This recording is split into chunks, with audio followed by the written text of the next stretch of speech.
Dans le domaine du cake design, la concurrence est rude. Justement, pour se démarquer, de nombreux entrepreneurs n'hésitent pas à se rendre à l'étranger pour suivre des formations à des prix exorbitants, justement pour acquérir les bases de ce métier qui leur permettront de faire face à la concurrence internationale. Pour le cas du Gabon, de nombreux entrepreneurs restent confrontés à de nombreuses difficultés, au nombre desquelles l'absence de formation, de financement ou encore d'approvisionnement en matières premières de qualité. Justement, pour en parler aujourd'hui, nous serons avec un cake designer d'exception dont la notoriété n'est plus approuvée. Suivez-moi pour cette nouvelle aventure de Tout pour réussir.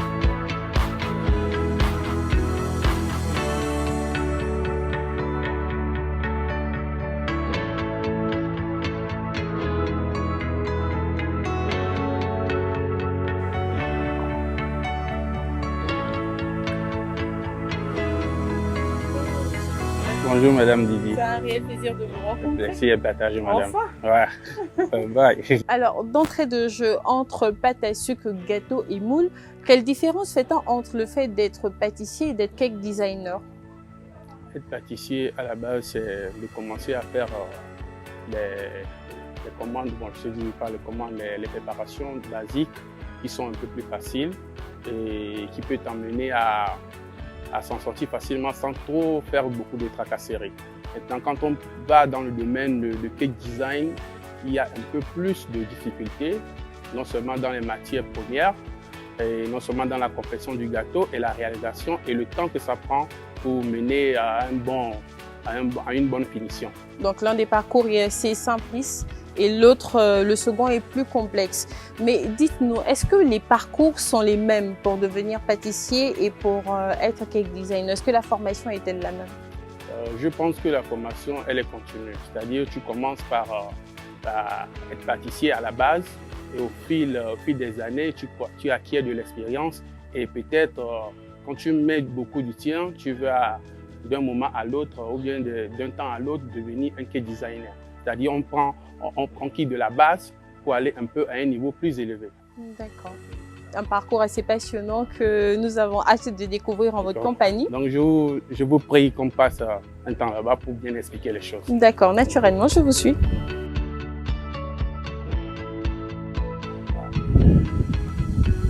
Là, je pense qu'ici, il y a un peu plus de frais. Oui, on sera mieux à l'aise, j'ai envie de dire, pour converser. Alors, comment vous avez su que vous deviez faire du cake design votre source de revenus?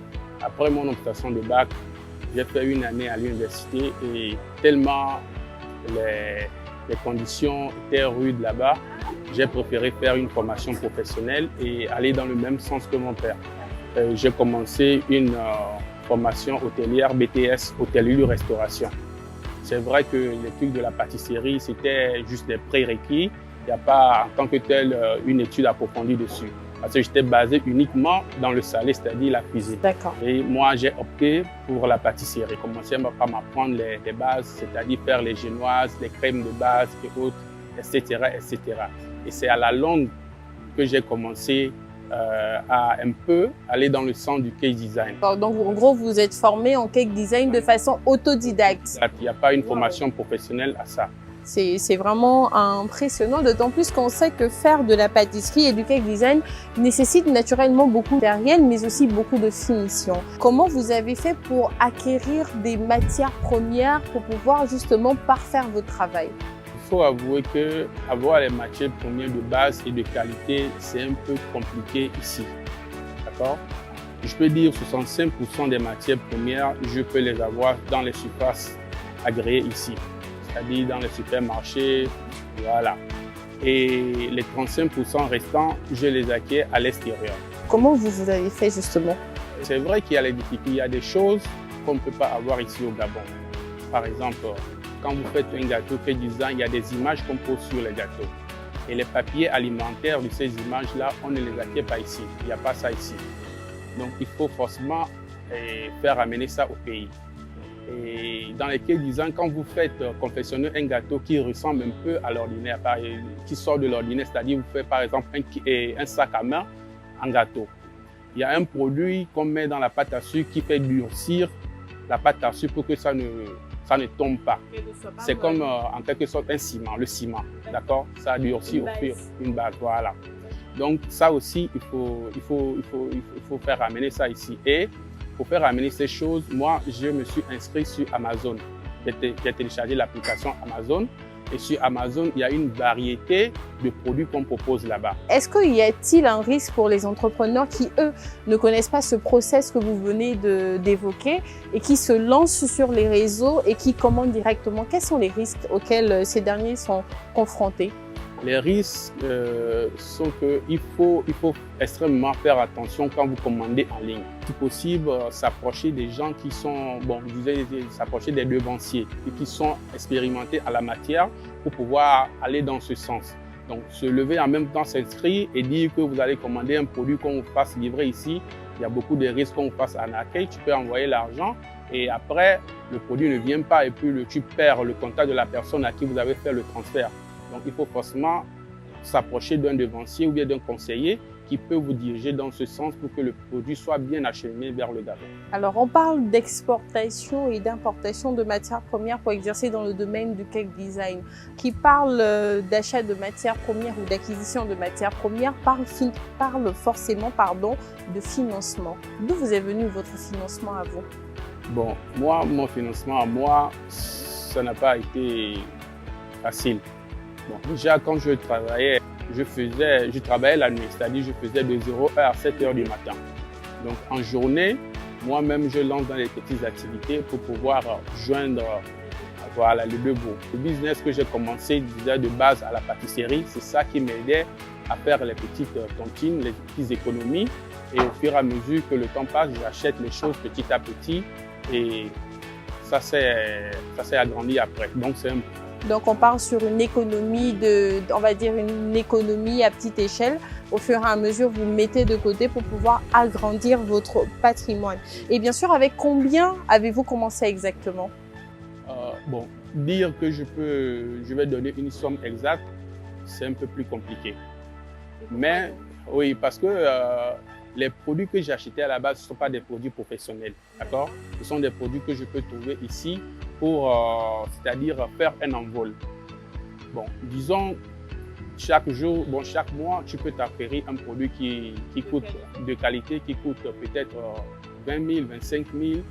Et pour avoir une idée du total, il faut forcément faire l'inventaire de tout ce que vous... Oui, c'est assez... on voit bien là le parcours d'un entrepreneur, mais ne pensez-vous pas qu'avoir une trace concrète de votre évolution et de votre parcours serait important pour vos finances? Là, sur le long terme, si on vous demande grosso modo à combien estimeriez-vous votre chiffre d'affaires, est-ce que vous ne pensiez pas que ce sera important justement de noter ces petites dépenses-là qui font partie intégrante de votre évolution pour pouvoir justement savoir à combien vous pouvez estimer aujourd'hui votre patrimoine et surtout celui de votre entreprise? Non, oui, bon, si aujourd'hui vous me demandez combien je peux évaluer le coût de mon patrimoine, je peux l'édifier.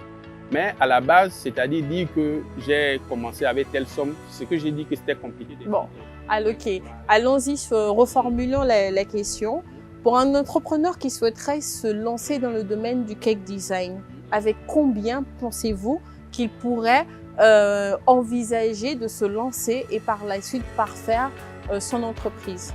Le cake design, pour avoir une bonne structure et se lancer, il faut minimum une affaire de 50 millions. Oui, 50 millions si c'est le professionnel. Maintenant, si c'est faire, ça coûte vraiment cher. Mais ce que j'ai déjà acquis comme matière professionnelle et autres, je peux les estimer pratiquement à 10 millions de francs CFA. Tout ce que j'ai comme matériel aujourd'hui, actuellement, ça s'élève à 10 millions. Et là, je vous dis que je ne suis pas encore trop dans le professionnel. Donc, vous parlez à l'instant de formation et la formation apparaît comme un pilier essentiel justement pour tous ces entrepreneurs qui souhaiteraient, je dirais, devenir professionnels et s'intégrer davantage dans le domaine du cake design. Mais vous, comment vous faites pour vos réalisations au quotidien? Pour vos gâteaux, comment ça se passe? Pour mes réalisations au quotidien, pour mes gâteaux, il faut forcément un labo. D'accord. Pour passer de la théorie à la pratique, je vous invite dans mon labo pour pouvoir vous montrer du doigt, toucher du doigt ce qu'on fait au labo. Waouh, ce serait super, c'est avec plaisir. Okay. Je vous suis dans un instant. Et justement, chers téléspectateurs, à présent, nous nous dirigeons dans les labos de notre cake designer d'exception afin de découvrir les coulisses de comment sont fabriqués ces gâteaux d'exception que vous aurez l'occasion de déguster avec nous.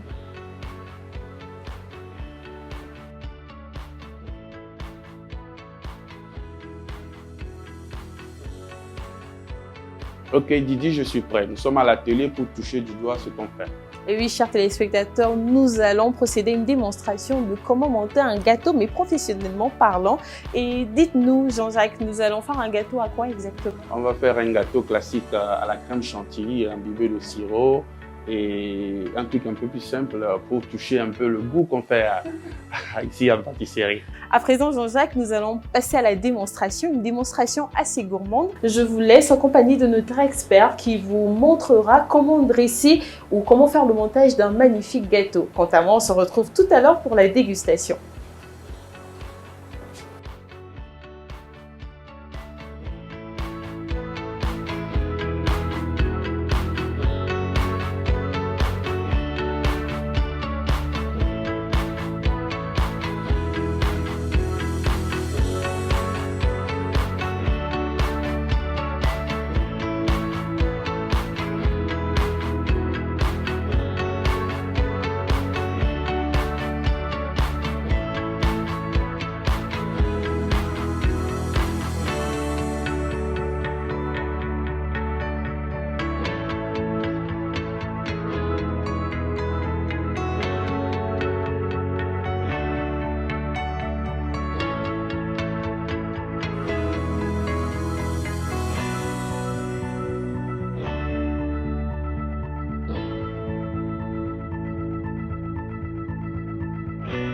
Waouh, il est magnifique ce gâteau.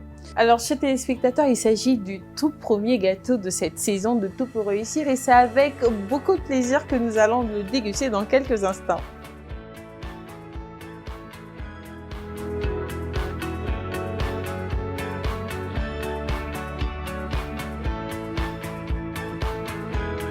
Alors, chers téléspectateurs, on voit très bien que là, la mousse, elle est onctueuse. On a des pépites de chocolat. Ça se voit peut-être pas, mais le gâteau, il a imbibé. Et ce gâteau est magnifiquement succulent. On voit très bien l'onctuosité de la crème, des pépites de chocolat et peut-être vous remarquerez, on voit que le gâteau il est super bien imbibé de ce mélange assez subtil qui est le sirop que Jean-Jacques a bien sûr incorporé.